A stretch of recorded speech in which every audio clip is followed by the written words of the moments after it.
Hello guys, welcome back to my channel. আমি তোমাদের সকলের প্রিয় আরাধিকা। আজকে এটা চলে এসেছি নতুন টপিকের সাথে। তো আজকে যে টপিকটা নিয়ে তোমাদের সাথে আমি ডিসকাস করব, সেই টপিকটা আমাকে অনেকে রিকোয়েস্ট করেছে। সো এই টপিকটা নিয়ে আমি আজকে একটা ভিডিও তোমাদের সাথে শেয়ার করতে চলেছি। সো টপিকটা হলো, যদি তোমাদের মধ্যে অনেকেই আছে যে যারা রিলেশনশিপে ছিল, হয়তো ব্রেকআপ হয়ে গেছে, দেন তোমরা মুভ অন করতে পারছো না, তখন তোমরা কী করবে? সো কী করলে মুভ অন করা যায় বা মুভ অন করা পসিবল, সেসব নিয়ে আলোচনা করবো।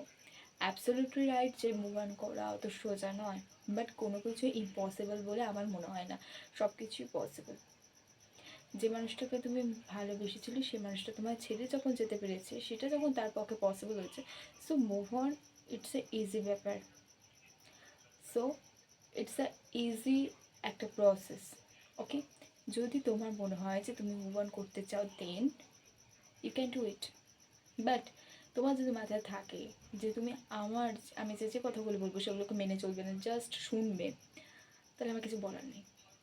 বিকজ আমি তোমাকে হেল্প করতে পারি, বাট করার দায়িত্বটা তোমার।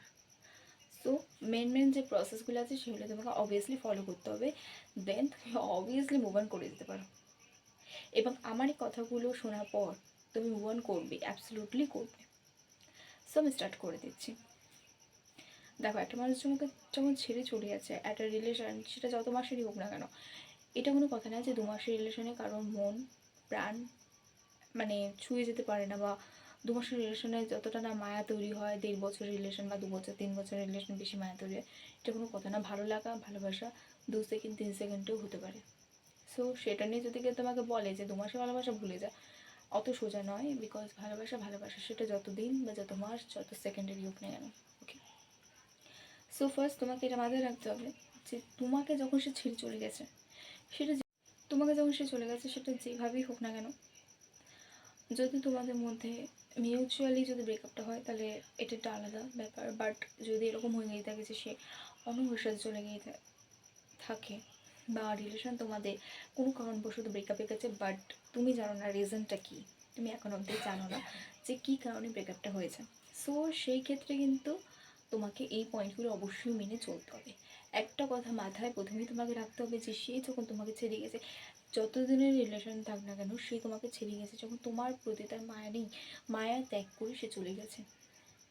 কিন্তু মানুষ যখন কাউকে ছেড়ে যায়, সে তো চলে যায় কাউকে পেয়ে বা কিছু নতুন কিছু পাওয়ার আশায়, সে তো চলে যাচ্ছে। বাট যাকে রেখে যাচ্ছে, তার কষ্টটা সে কিন্তু বোঝে না।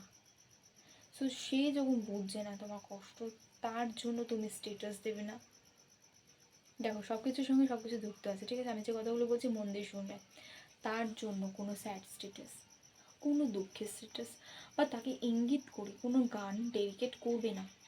যে কোনো প্ল্যাটফর্মের কথা বলছি, ধরো সেই প্ল্যাটফর্মে সে তোমার সাথে আছে, এখনও যুক্ত থাকুক, তুমি যদি চাও তাকে বের করতে, বের করে দেবে, নাহলে দরকার নেই। তো স্যাড স্টেটাস দেবে না, তাকে নিয়ে কোনো আলোচনা কোনো বন্ধুর কাছে করবে না যে সে কেমন আছে, কার সাথে আছে, বা তার সাথে রিলেশন কিরম চলছে। তাকে তার মতো থাকতে দাও, সে চলে গেছে যখন, তাকে তার মতো থাকতে দাও। তুমি নিজে কিছু প্রসেস ফলো করবে, রোজ মর্নিং ওয়াক করবে, বেশি করে রোম্যান্টিক সং শুনবে, এবং স্যাড সংটা প্লিজ শুনো না। স্যাড সং শুনলে কী হয় বলো তো, তোমার মেমোরির মধ্যে কয়েকটা ইমাজিনেশন তৈরি হয়, যেগুলো তুমি আগে মুহূর্ত কাটিয়েছো, সেগুলো মনে পড়ে যাবে।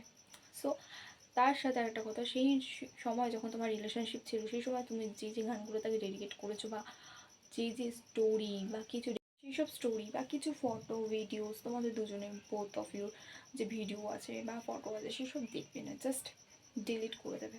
ওকে, এমনভাবে ডিলিট করবে যেন তুমি জীবনে ওগুলোকে আর রিস্টোর করতে না পারো।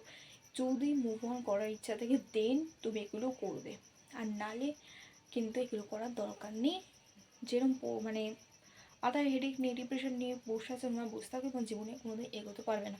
বিকজ কোনো চ্যাপ্টার যদি তুমি ক্লোজ না করো পুরোপুরিভাবে, দেন তুমি কিন্তু নতুন চ্যাপ্টার দিকে এগোতে পারবে না। নতুন চ্যাপ্টার মানে কিন্তু নতুন রিলেশনে যাওয়ার কথা আমি বলছি না। নতুন চ্যাপ্টার মানে নতুন জীবনের দিকে এগিয়ে যাও, নিজের কাজ, নিজের কেরিয়ারে ফোকাস করে স্টাডিতে কনসেন্ট্রেশন দেওয়া, সেগুলো কিন্তু তুমি করতে পারবে না। বিকজ তুমি পুরনো জীবনের কথা মনে করবে, এবং পাস্টের মেমোরিগুলোকে তুমি কিন্তু আবার রিমাইন্ড করার চেষ্টা করবে। যখনই তুমি পুরনো ফটো দেখবে, তোমার আগের কথা মনে পড়বে। সো একটা কথা বলবো, পুরনো ফটো সব ডিলিট করে দেবে, এবং পুরনো ফটো যদি থেকেও থেকে সেগুলোকে দেখার দরকার নেই। ওকে, সেগুলোকে দেখলে তোমার পুরোনো কথা মনে পড়বে এবং এগোতে পারবে না, তুমি কোনোভাবে এগোতে পারবে না। সো সেই যখন চলে গেছে নিজের জায়গায় ভালো আছে, ভালো থাক, তাকে নিয়ে কোনো কথা মানে বলবেও না, কমেন্ট পাসও করবে না যে সে ছেড়ে চলে গেছে, সেটা চিটার, এসব কিছু বলে না, তাকে তার মতো থাকতে দাও। সে যেটা করেছে তার ফল অবশ্যই সে পাবে এবং তুমিও সেটা নিজের চোখে দেখতে পাবে। সো নিজেকে সবসময় গ্রো আপ করার চেষ্টা করো, নিজের পার্সোনালিটিটা চেঞ্জ করে দাও, অ্যাভেলেবেল হওয়া বন্ধ করে দাও, অনলাইন অত বেশি হবে না, নিজের কাজে ফোকাস করো, যতটা পারো অফলাইন থাকো, যতটা পারো কাজের সঙ্গে অ্যাক্টিভিটির সঙ্গে যুক্ত হয়ে যাও, পারলে বন্ধুবান্ধবের সঙ্গে বাইরে কোথাও ঘুরতে যাও, আর পারলে মেডিটেশন করো, মেডিটেশনটা কিন্তু must be important. Okay, so please follow this rules. তো তুমি অবশ্যই চেঞ্জেস দেখতে পাবে তোমার মধ্যে, একদিনে কোনো কিছু হয় না বাট হবে, এভরিথিং ইজ পসিবল। সো দেখা হচ্ছে নেক্সট ভিডিওতে।